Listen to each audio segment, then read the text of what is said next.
So on May 31st, 2014,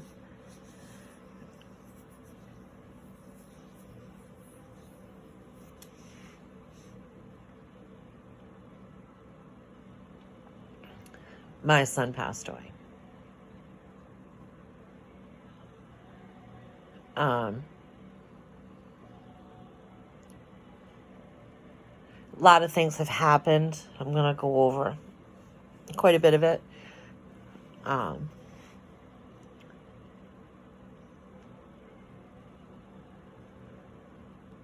The abuse from the Pawtucket Police Department, John Grebian, Frank Milos, Carrie Hermansky, Dave Holden, James Bano, Rafael Perez, Nappy Gonzalez, Tina Gonzalez. I'm not reading a list. I know them off the top of my head. Richard LaForest, Christopher Lafort,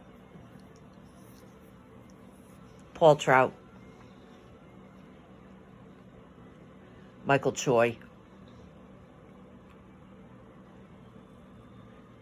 and that's the short list. That's the short list. So on May 31st, 2014, my son passed away. My son was the only one in the city of Pawtucket that did not have major crimes at the scene of my son's death. We were verbally abused by Rafael Perez's comments. We were pretty much kept in the dark on any of what was going on. And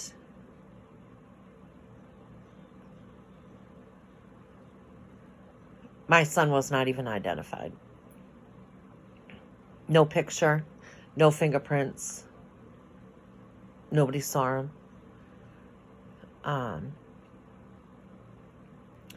Rafael Perez wanted to have just some chill time with Michael Braga, or Matthew Braga.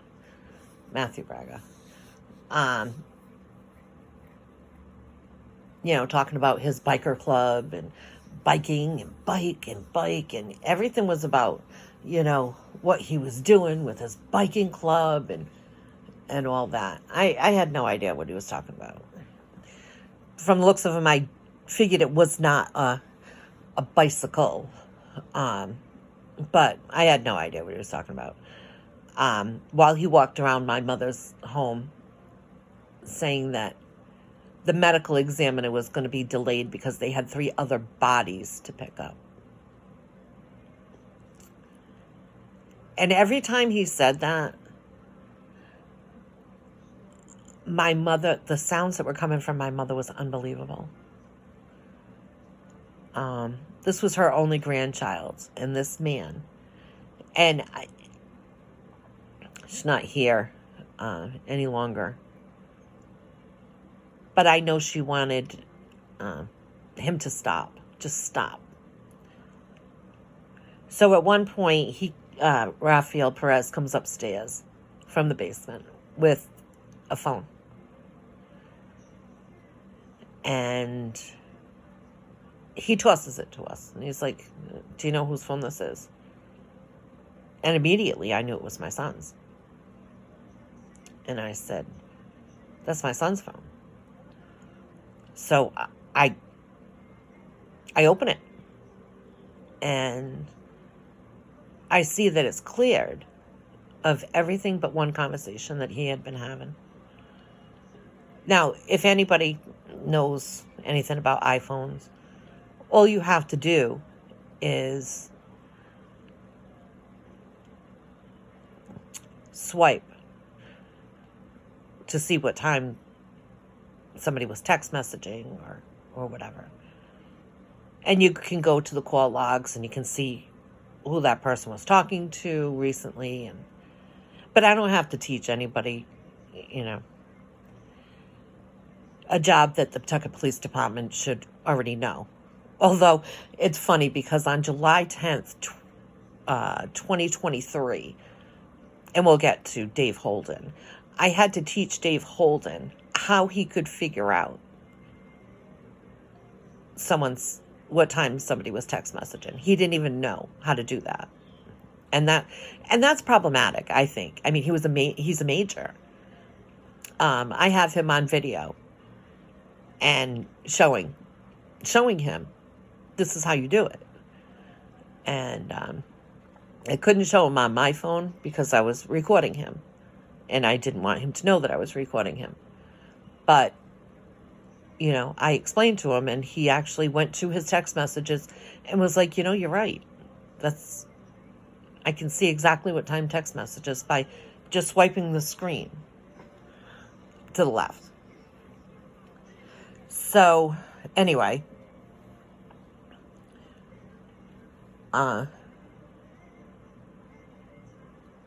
Rafael Perez had a lot of comments, I guess, to the state medical examiner. So the first statement that's problematic is he told the state medical examiner's office that our family identified our son. And that's not true. It's not true. He lied. I think that he was too interested in his biker club or whatever. There was some talk about, well, I'm not even going to go there. But, and the second statement that he made was that my son was coming out gay and distraught over a situation. My son was a 26-year-old gay man. He had been out for a long time. You don't try to come out numerous times. You come out once. And when you make that decision, you don't have to keep doing it. Once your family knows, once your friends know and everything, there's no reason to, years later, be coming out. But anybody that's listening to this, that has anybody that they know or love or whatever that's gay, would know that and would find it as homophobic as I do. Very homophobic, Rafael Perez. Extremely. Now, I don't want to get ahead of myself here, but so the next morning, my husband calls the police and says, I was hoping maybe somebody that was at a death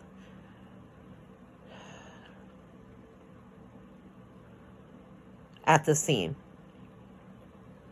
could come and speak to my wife. So Matthew Braga happened to be on, and he came by. Now, at the same time he was pulling up, my brother was pulling down the street, and the neighbor had come outside. And my husband said, we want to go down to identify him because, there was no identification. No, you people don't even know, and she needs to know if it was really Joseph. And he was like, oh, no need. So the neighbor said, listen,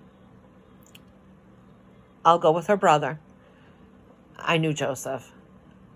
Let me go down and I'll identify him. Oh, no need. He had tattoos, right?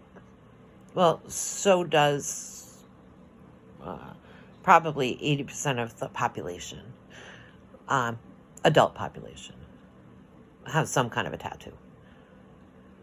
So And by the way, this report that Braga wrote, now he was there the day after. His report was not even that whole narrative of him stopping by wasn't written until, I believe, August. So I don't know what the normal procedure is for writing a police report, but nothing was written until August during the internal affairs investigation. So,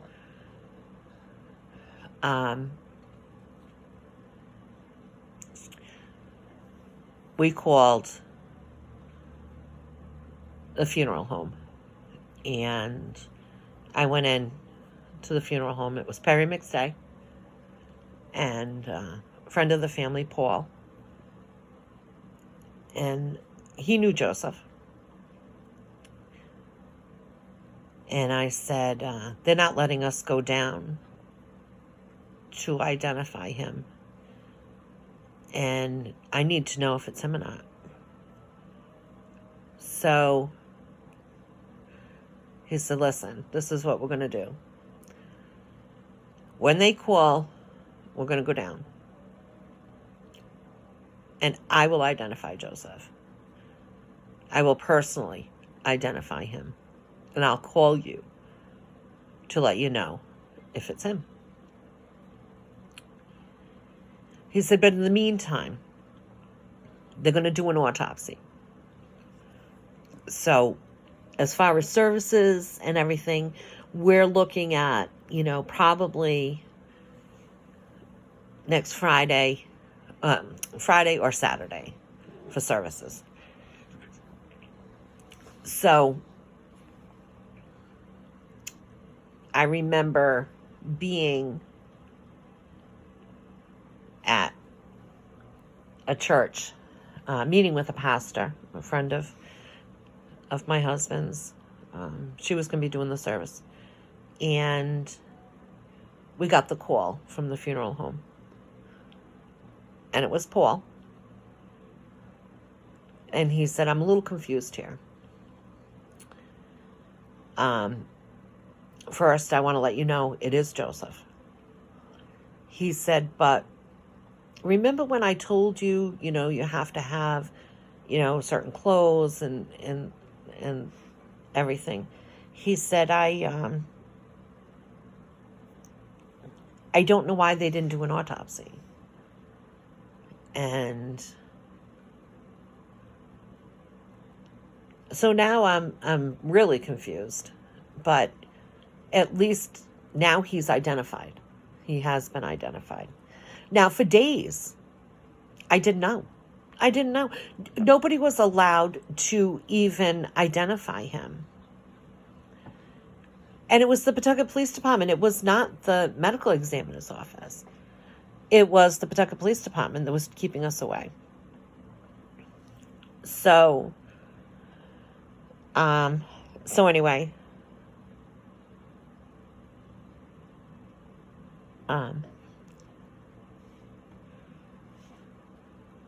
so Joseph's services were private, and I didn't know. They had taken Joseph's phone. I couldn't access his Facebook. But written on Joseph's Facebook by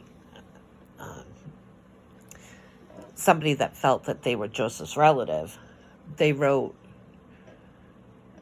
that I didn't have the right to have my son's services private. And who did I think I was by doing that? I thought I was Joseph's mother. In fact, I still think I am. I think I remember giving birth to him and raising him, and to have something like that put on his Facebook, that I didn't have a right to have his services private, and to list where to go, where to be. Now, I didn't know any of this was happening. I didn't know at my son's services, all of a sudden, all these people started coming in. And I was like, what is this? Word of mouth or something? What? Why are all these people here? And I mean, they were people from when he worked at Marshall's. They were just a whole bunch of people that I had no idea who they were. No idea. And come to find out, it was because Joseph's services were posted on his Facebook. And this all relates back to Wesley Meyer from the Pawtucket Fire Department. And we'll talk about him a little bit later on.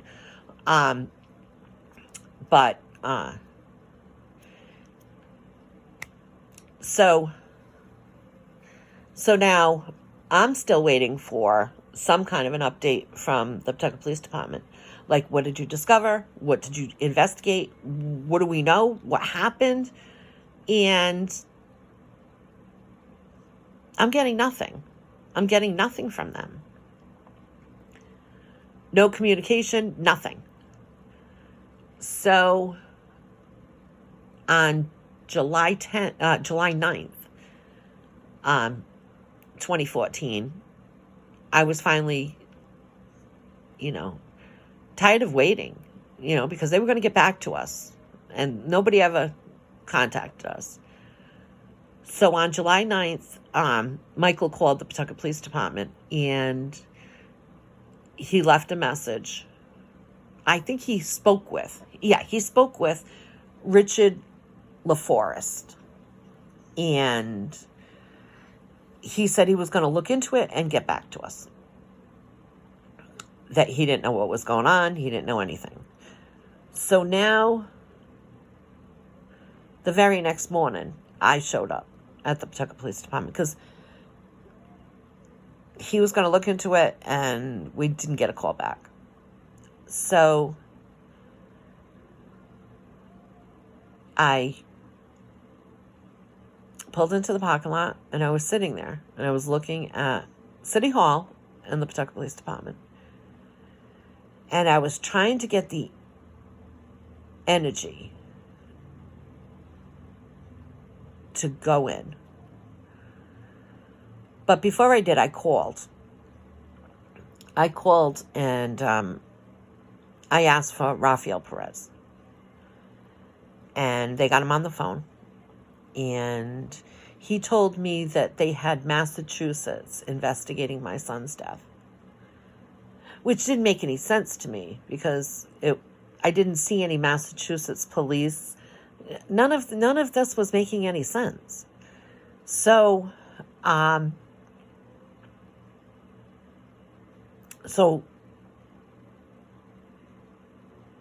after a lot of crying and yelling and everything, I walked in. I asked him, I said, when is the report going to be ready? And he said, it's ready. It's in room 101 of City Hall. So I went in and I walked up to the counter and I thought I was going to collapse. And the girl just looked at me and I told her what I wanted. I wanted the report. She printed it out. And this other girl came forward and said, I'm bringing you up to detectives.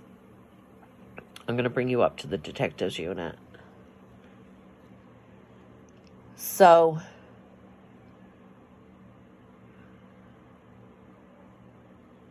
I get up there and it's like everybody had scattered.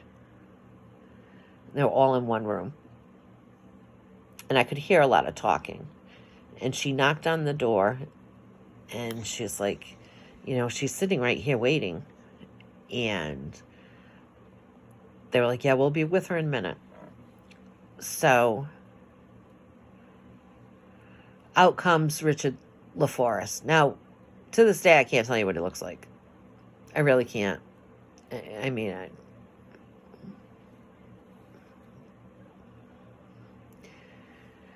but he brought me into a back room. And he said to me, Mrs. Farinelli, I apologize. We should have been there. Rafael Perez should not have been handling this on his own. And I'm now investigating your son's death. Don't you worry. I got this. So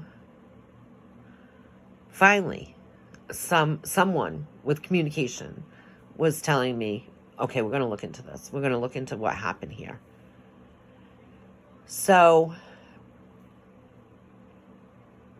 the thing was, I called Michael and I said, you're not going to believe this. They shouldn't have had Rafael Perez handling this on his own.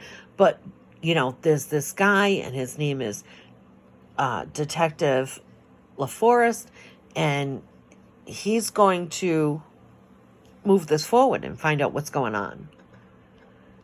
So I came home, I grabbed the death certificate and I looked at it because I remembered seeing something that seemed odd to me, that my son's injury of self-hanging occurred on May 30th to May 31st. Well, I had his phone. I had since taken his phone back from the Pawtucket Police Department, and he was text messaging early in the morning on Saturday. And when I say early in the morning, it wasn't 1:30 to 2:30 like they put. It was up till 5 o'clock in the morning. So how could an injury of self-hanging happen on the 30th to the 31st? They just didn't give a shit. They were just going to write anything. They were acting like they didn't know what time my son passed away. So so when I walked into the Pawtucket Police Department to see this nice man that said that they were going to help me. They were going to help me figure this out. They were going to help me figure out what exactly happened in my son's death. I walk in with the death certificate and I said, look at this. Look at the date. And he looked at me and he said, does it matter? Now, this is a mother. I knew when Joseph came into this world. And to have something like that on his death certificate was just like insult to injury. Like, you don't care? Well, I care. But that just shows that they had no idea anything that had happened. Nothing.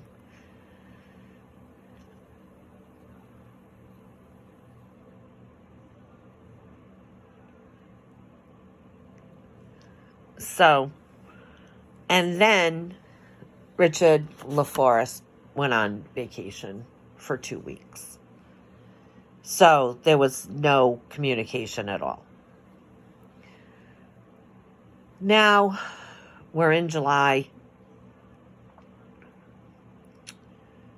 and now we have IA investigating what transpired here. And I have Nappy Gonzalez explaining the date of the 30th to the 31st. Explaining to me that the reason the May 30th date is on a death certificate is because my son thought about dying the day before. He thought about dying the day before. So that's why they put it. He thought about it. So just so you know, this is what I'm dealing with. This is what I'm dealing with the Pawtucket Police Department. So now my husband calls the state medical examiner's office to get that date amended. And they said, well, you're just going to have to prove that he was alive on the 30th.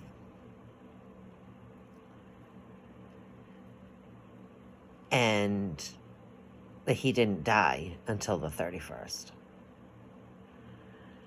And it was so confusing because they had the phone. They didn't know that he was alive on the 30th. So while all this was going on, Michael also had a question for the state medical examiner's office on how they identified Joseph. And they said that they went by the phone conversation with Perez that morning, the recording or whatever he left, saying that the family identified him. So they never bothered to either. So Rafael Perez lied, saying that we identified him. That never happened. That never happened. And then the state medical examiner's office never bothered to identify him either, because Rafael Perez lied to them, telling them that my son was coming out gay, distraught over his situation, which was a lie, and also saying that the family identified. Our family never identified Joseph. Didn't happen. Did not happen. In fact, Joseph was not identified until he arrived at the funeral home. So the state medical examiner's office did a post-mortem. They drew blood on a body that was never identified. Now that's a problem, right? So now when we let the state medical examiner's office know that we never identified him and they never identified him, the woman there said, please tell me that you did get to see him.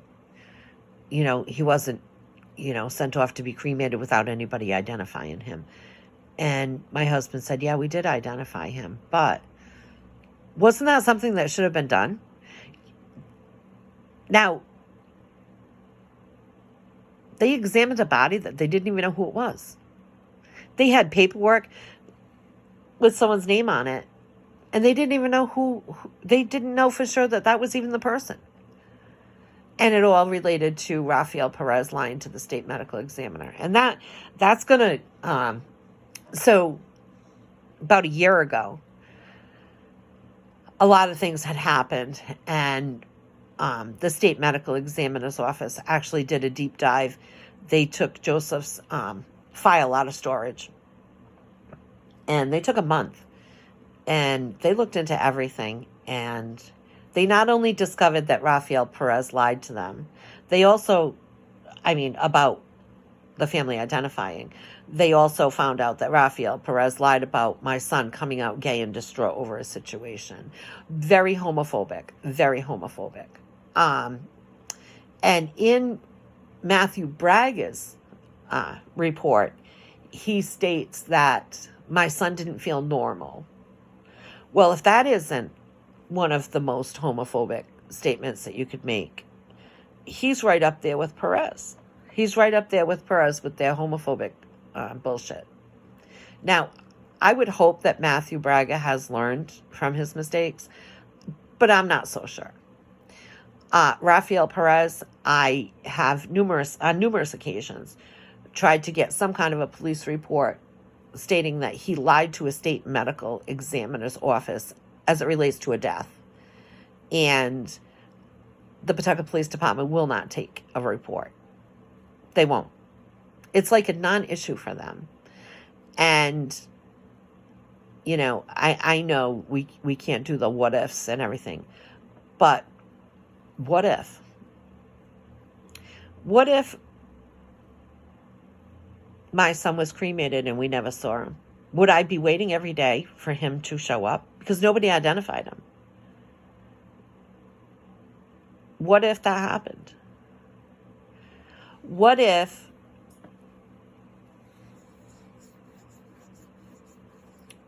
not even going to go there, but I have 2 official letters from the state, from the lawyer from the state, from the state medical examiner's office, stating that although they cannot make the Pawtucket Police Department put accurate information into my son's file, they have amended with these 2 letters my son's file. So now let's go up to. So now I go to the records department yet again to get the record, because the first time when they printed that record, they gave it to Richard LaForest. Now, I want to see the report. I want to see what's written. So my husband and I go, and I said, that I wanted the report. Well, immediately the girl looked over and called Roberto da Silva. He's now the mayor in East Providence. So she called him over, and he looked at me, and I said, I'm here for my son's report. I don't know what the big deal is here. And he said, he's like, yeah, we're not giving you the report. And I said, wait a minute, what? Why not? And he says, yeah, you write this out, and I will personally bring it to Frank Milos. And I said, well, do you even know who I am? And he said, yes, I do. He says, and your request has to go to Frank Milos. So it went to Frank Milos, and they had us fill out the paperwork. They had us fill out that we wanted to see this report. This was our child's report. We wanted to see it. So Frank Milos fulfilled it as an APRA. Now, if anybody doesn't know what APRA is, it's access to public records. So it's now a public record. Or so one would think, right? So he gives it to us under the APRA laws. And again, we're dealing with IA, trying to get the IA investigation completed into, who did what, when, why, and how. Or why they didn't do what they should have done. And so now it's completed. And now I want to see it. I want to see the report. I want to see what they did. And so I APRA it. I actually sent an email to Frank Milos saying that that's what I wanted. I wanted the IA investigation. And he denied it to me. He denied it. And it was a long haul to get it. And the reason that he said that he was withholding the IA investigation was because I had the police report and I could match up the people. And at that time, he had also stated to me that he brought the police report and the IA investigation home with him over the weekend to really take a good look. Now, he's taken my son's personal information home with him to his home. He's the city solicitor. He's taken private information home. Now, you might say, well, it is what it is, but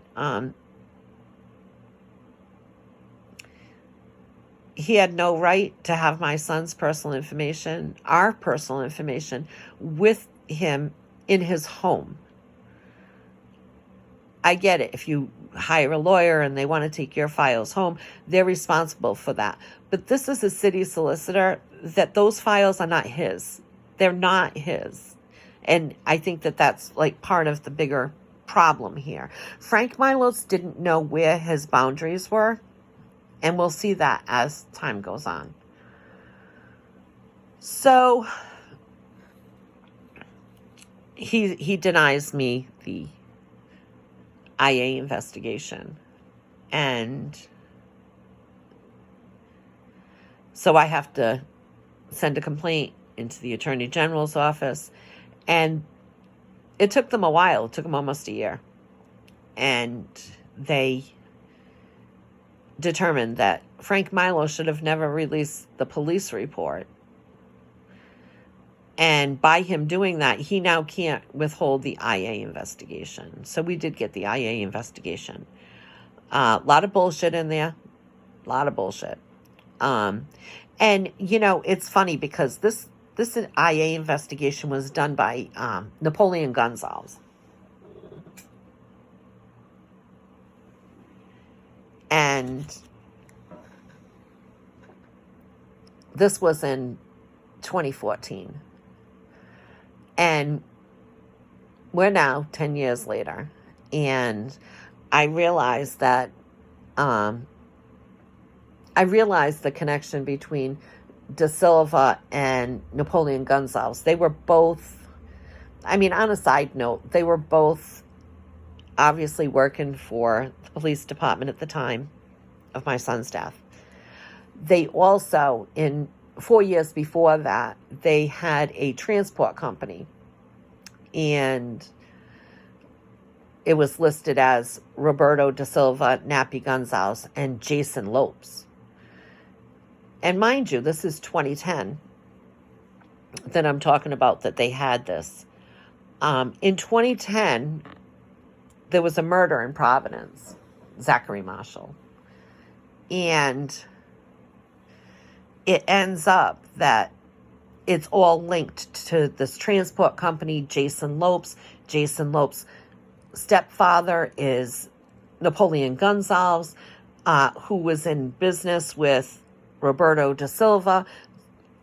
It's all intertwined. But here we have this man whose stepson, 4 years before that, before my son passed away, while he was doing this IA investigation in 2014, he could look back 4 years. His son had murdered somebody.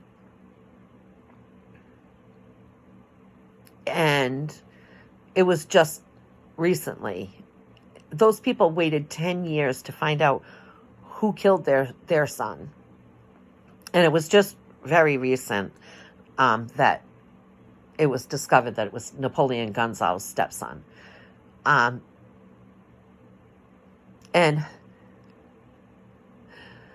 I didn't think that anybody could be so stupid with the whole, death certificate being wrong and the bullshit with that. Like, I don't even know what training or whatever they have, but I spoke recently to Napoleon, and he said that his son did what so many young men do. Well, I'm sorry. What? His son, he did what so many young people do, young men. I'm sorry. I don't know anybody that has killed somebody. I don't. Now, I don't know what world he lives in. I don't know if he's talking about, living in another country or something. But I hope that that's not his outlook, that, his son just did what, so many other young people are doing.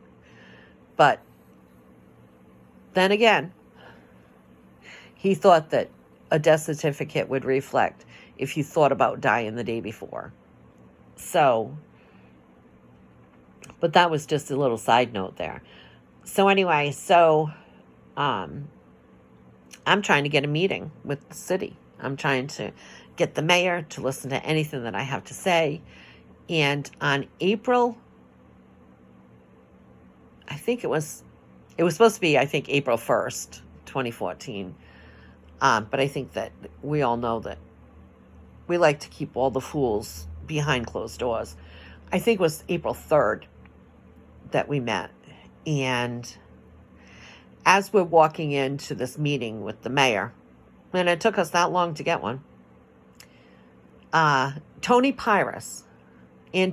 Pires, state legislator, I have no idea what his title was, but at the time he was working for the Pawtucket. He was the chief of staff, public safety director. He was a lot of bullshit titles with not much bullshit to back his qualifications. But anyway, so I'm walking in, and Tony stops me and he says, hey, I didn't realize who you were. I knew your dad very well. I'm like, uh-huh. He said, can you do me a favor? And I said, what? He says, can you keep my daughter out of this? And I said, your daughter? Keep your daughter out of this? What are you talking about? Well, my daughter, she's the liaison for the Pawtucket Police Department. Well, right there, conflict of interest, right? I mean, his daughter works at the Attorney General's office.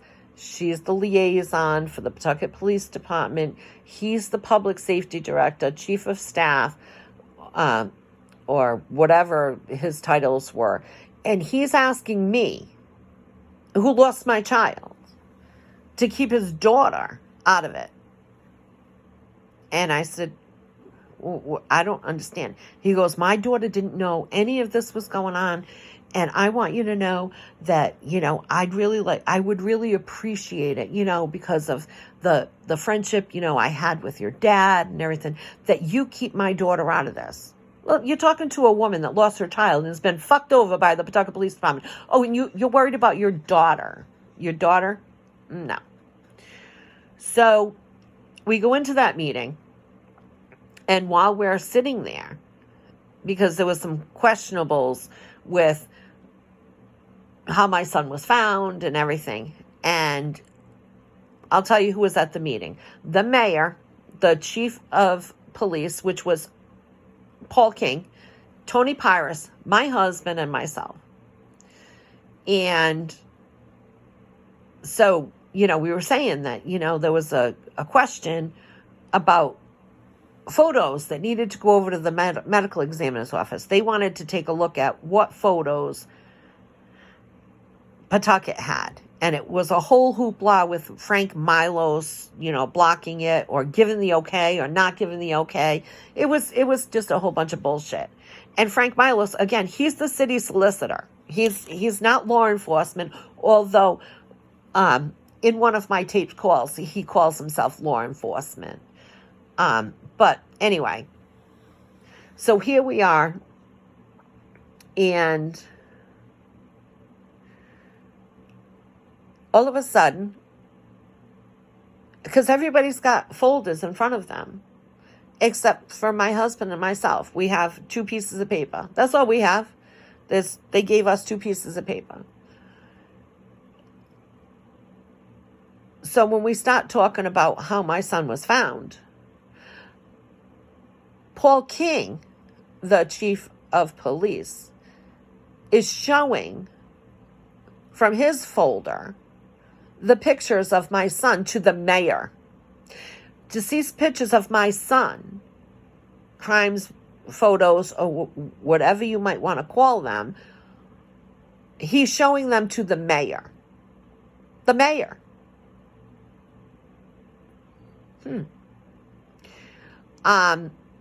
With that, I jumped up like, are you kidding me? Did you just do this? Like, why are you showing pictures of my deceased child to the mayor? Like, there was right then and there. And the mayor didn't have a problem with it. He didn't have a problem with it. He thought that, this was just, something that's done. And this is where, you wonder the people that are in these positions, if they should be in these positions. So, it didn't end well. And at one point, Frank Milos is outside the door. And this is how linked in Frank Milos, and we're going to see this as we go along. Frank Milos, because my husband had videotaped the whole meeting. At one point, there's a knock at the door. The door opens, and it's Dylan Zalazzo, and he wants to know how long until the mayor is out of there. And Frank Milos is peeking in to see how things are going. Standing there, peeking in. And so Frank Milos says to Don Grebian, oh, I guess I'll meet up with you later. We got that meeting thing. I'll meet up with you later. And so, but Frank Milos, lurking outside, the door because he's that creepy. So there was questions about the photos, and we had gone to the state medical examiner's office. We had called the state medical examiner's office. And I do want to back up here for a second. On the day that our son's body was taken to the funeral home, we got a call from the state medical examiner's office.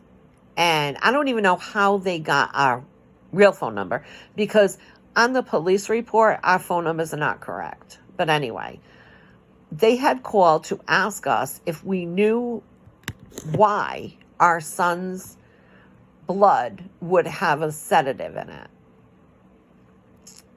And we were shocked. We were like, what are you talking about? And later on, that disappeared. Later on, that was a non-issue. But we have both the preliminary and the final and everything. We also have the postmortem that was modified. A postmortem. So my son died May 31st, 2014. The postmortem was modified in October. My son had been buried and everything, and they were changing things on the postmortem on the direction of the Pawtucket Police Department. So now nothing's getting done. Now they've completed their investigation. They see that they did a bang-up job. They just did a super bang-up job. We speak to the people across the street, and they said that morning, I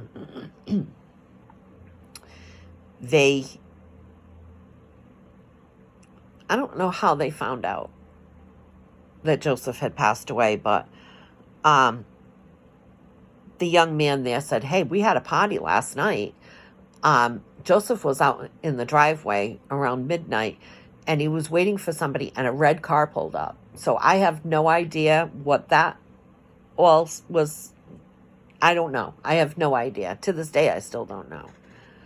But anyway, that morning, when they found out that Joseph had passed away, and they knew that my mother was in the house and we weren't home, we weren't with my mother yet, and so they ran down to Dunkin' Donuts, and they saw a police officer that had been here and identified as David Connors. So they pull in to Dunkin' Donuts to get my mother a coffee, to calm her down. And they see David Connors is in the line. So they're like, oh, well, he must have left the house to go to get Miss Bev a coffee. No. He went to get his fat ass a coffee and a donut. That's what he did. He left a rookie officer at the house waiting for Rafael Perez to come, while his fat ass took his ass down to Dunkin' Donuts to get a coffee and a donut. Because I guess he was not interested in his job that day. And he's now in IA, which is kind of, that's kind of rich, right? So he doesn't even know policies and procedures within his own department, but he works in IA. So, and she was shocked because they were like, oh, he must be getting her a coffee. So they come back and they never see him again. And she had mentioned that to me. She's like, it seemed like in a very short time, that big officer left, and, we figured he was gone, and then we saw him in the Dunkin' Donuts line, and we figured that he was getting your mother a coffee. No. Stop. Pawtucket Police. Really? So yeah, that was just an added bonus to know that David Connors would rather go and get himself a coffee and a donut than deal with his job, which, I mean, I have numerous calls to IA and they never answer and they never call you back. So, and that leads up to something else, but we won't get into that right now. So now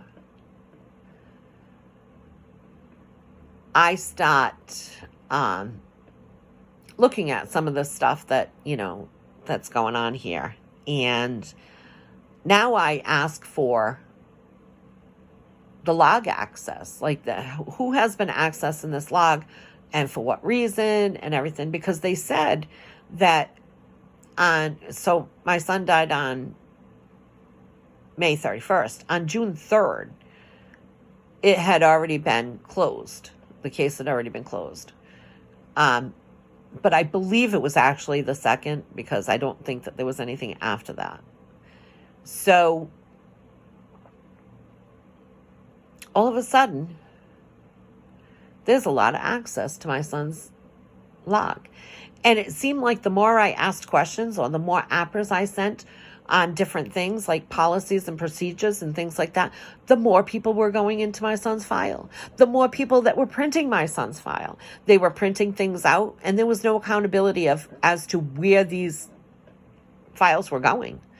And I think that in the last count, it's over 500 times my son's file has been accessed. I don't know how many times printed, but there's a good amount of times that it was printed. So,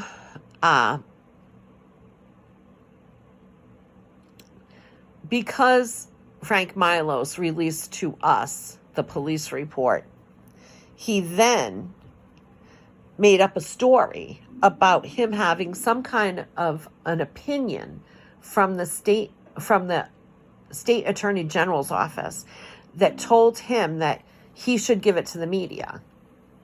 That was the opinion. When he got a request from the media for my son's report, he received some kind of an opinion from the attorney general's office. Well, that's not true, because I called the attorney general's office. There was no request. There was no conversation. And they point blank told me they would have never told him to do that. They would have told him, no, that's a violation of privacy.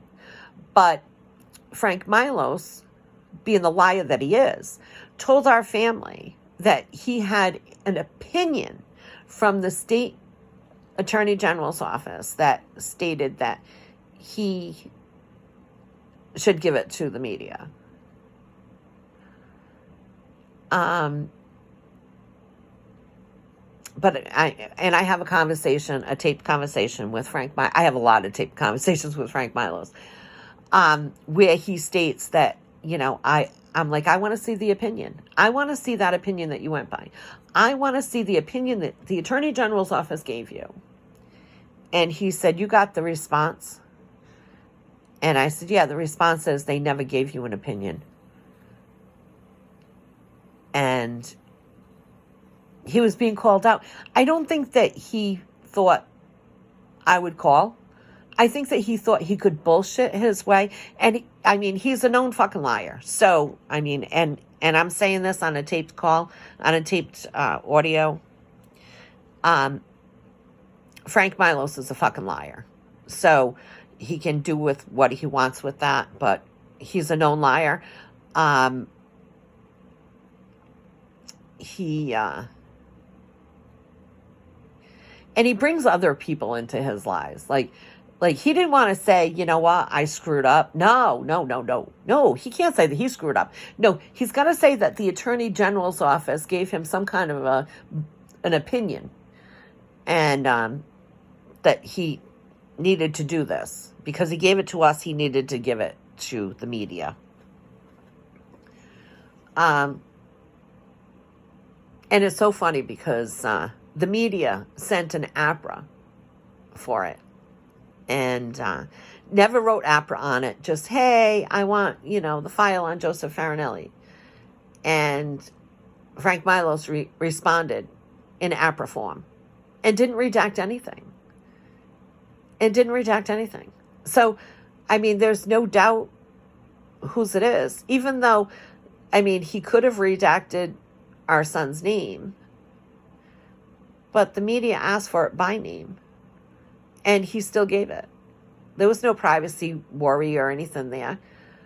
And that really affected my mother. Because,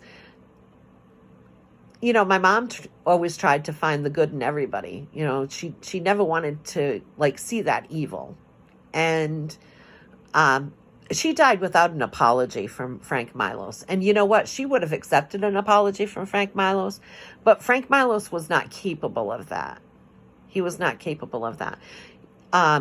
He would rather lie and see if he could get away with it. He would, you know, this was his MO.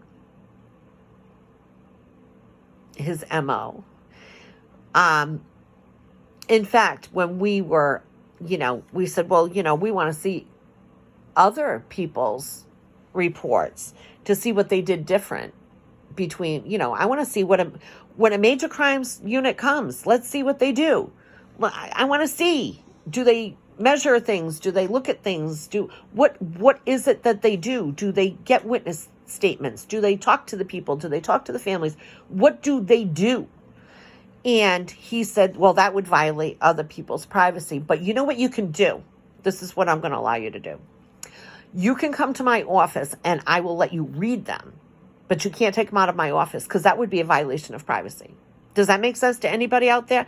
Does that make any sense? So it's okay that privacy is being violated in his office, but he's not going to give it to you with proof that, you know, he gave it to you. But you can come in and read other people's. Now,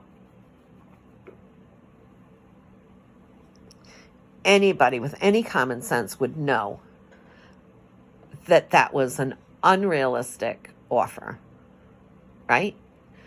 But it wasn't to him. It wasn't to him. He felt it was okay to violate people's privacy. That was okay with him. Because he had done it to us, he figured, well, you know what? Maybe I can shut them up. I'll have them come in. I'll have them read, you know, what other people's reports. And we never took him up on that offer. I thought that there would be some way that I could receive some reports with a major crimes unit, pretty much their protocols, what they do, what they did, what, you know, how they went about investigating other deaths. But if it was to violate other people's privacy, that wasn't something that I was willing to do. If he was not able to keep people's privacy private. So, but this is what you're dealing with the likes of the city solicitor in the city of Pawtucket. Very shady. And, you know, with the public records, I mean, you'll see, I'm sure, his fiduciary duty and his duty as a public records officer. He can't separate the two. If it's going to hurt the city in some way, he's not going to give it to you. But if it's going to hurt your family or whatever, he's good with that, because his main concern is to protect the city and all the employees of the city from stupidity, you know. And this is what we're seeing, that, you know, he, one of the IA investigations, it was pretty telling, you know, with an IA investigation, certain things are supposed to be redacted, you know, names, dates of birth, things like that. One police officer, I guess, was texting his girlfriend or his ex-girlfriend from a police issued cell phone, and he put "I kill." He was threatening her. "I kill." And in the redactions, Frank Milos, redacted, I kill. Now, that's not personally identifiable information. No. Not a date of birth, not social security number, name, or anything like that. No, but he made sure he redacted the words, I kill. And this is what a Pawtucket police officer on a cell phone in the city of Pawtucket typed to an ex-girlfriend, I kill. So this is what you're dealing with. And, his cover-up has been consistent over the years. Consistent. I think that I mentioned that Joseph's file has been accessed over 500 times. I have an audio recording with Sean Driscoll from the IA department, and he's speaking with my husband, and he said that the reason that they go into my son's file is because they go on my Facebook, and then they go into my son's file. And he said that my Facebook is like the National Enquirer. And that's exactly how he said it. Your wife's Facebook is like the National Enquirer. And the officers go on her Facebook and then go in your son's file. I didn't know that they had so much time on their hands. That they have time to be on my Facebook and then to go in my son's file. No wonder nothing gets done in the city of Pawtucket. But then again, where's the chief of police? She watches all this stuff go on. She doesn't care. She doesn't care. In fact, there was a deposition recently where a police officer was questioned why he was in my son's file. Well, he wanted to know more about me and a friend of mine. And this had nothing to do with me. But he felt a need to go into my son's file. So, it has always been in retaliation. They don't like you talking about, how you've been done wrong. They want to do more to you when you do. And we'll lead up to Turtle Boy Sports and Frank Milos' link to Kate Peter from Turtle Boy Sports and Masshole Mitch and all that. But, how I ended up with 2 dead dogs. People coming to my home. Yeah. How about the fact that Daniel Dolan, who ended up shooting that kid down in, in Coventry? East Greenwich? I don't know. I don't know where it was. I don't know where the pizza place is, but he ended up shooting a kid. Now, 16 months earlier, I had gone before the council. I had gone before everybody. I had wrote emails. I had contacted Internal Affairs to let them know that something was wrong. This Daniel Dolan was beating people. He was groping women. And it was ignored. And then he ended up shooting that kid. And then he ended up threatening police officers. In fact, I believe it's this week that he needs to appear in court for threatening police officers. And now my city of Pawtucket, has a $4 million lawsuit against them because they knew that Daniel Dolan was a problem. They should have gotten him some help. That's the thing. None of these things would happen if they had a very strong police chief, mayor, something. I mean, they're all running amok. And Tina Gonzalez, she allows it. In fact, during a meeting, when it's brought up that they should be wearing their name badges, because so that women would know, well, this is that Dolan, the one that, could possibly touch me inappropriately. The chief of police found it funny. She found it funny. I still to this day don't understand that. How a woman who has 2 daughters would find that funny, that the community is concerned that when they get pulled over, a woman might be touched inappropriately. And there's video to back everything up. I mean, Daniel Dolan was, doing chokeholds when, during the George Floyd thing. And, I just, it's amazing to me the things that the Pawtucket Police Department have gotten away with. It's amazing. It's amazing. And the retaliation and the bullying is so high. And, everybody takes everything personal. Everybody takes everything personal. Like, oh, well, you did that to me, so now I'm going to do this to you. No. I can call you out when you do something wrong because you serve up my community. You're serving my community. And if you're abusing them, beating them, shooting them, or whatever, we're going to call you out without risk of retaliation. So, I know I've gone off on this, but I think it's important to see, the things that go on.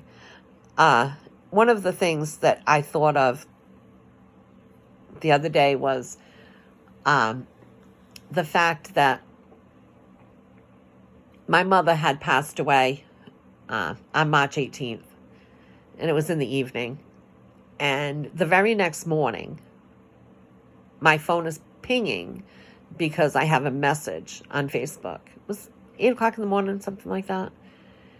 And there was a message from Don Grebian, the mayor, saying, Mr. and Mrs. F, sorry to hear of your loss, right? Now, if you were sincerely sorry for someone's loss, would you call them Mr. and Mrs. F? No. He was letting me know that somebody had let him know that my mom had passed away. Now, Don Grebian was contacting our family at 8 o'clock in the morning after just having a loss in our family. Some family and friends didn't even know that my mom had passed away, but I had the mayor on Facebook contacting me saying, Mr. and Mrs. F, we're thinking about you. They weren't thinking about me. They had gotten some information and they wanted to, shove it up my ass or something. I don't know. Hurt us to, to be having to answer or read something from the mayor at 8 o'clock in the morning.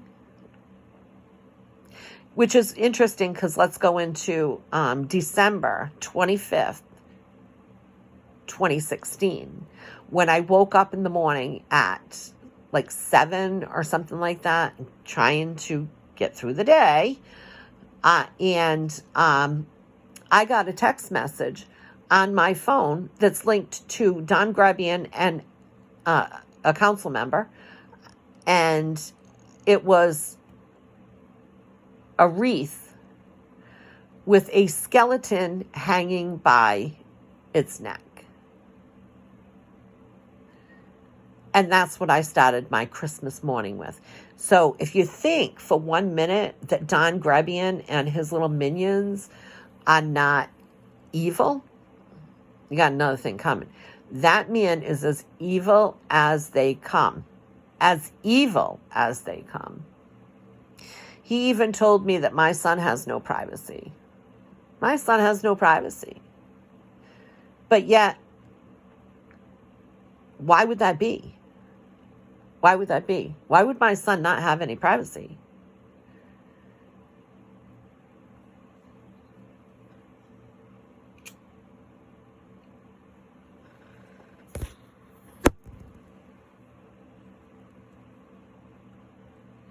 It's amazing when you look at these 10 years, I mean, we have file after file after file of all the different things. I'm going to get into the Turtle Boy sports thing. I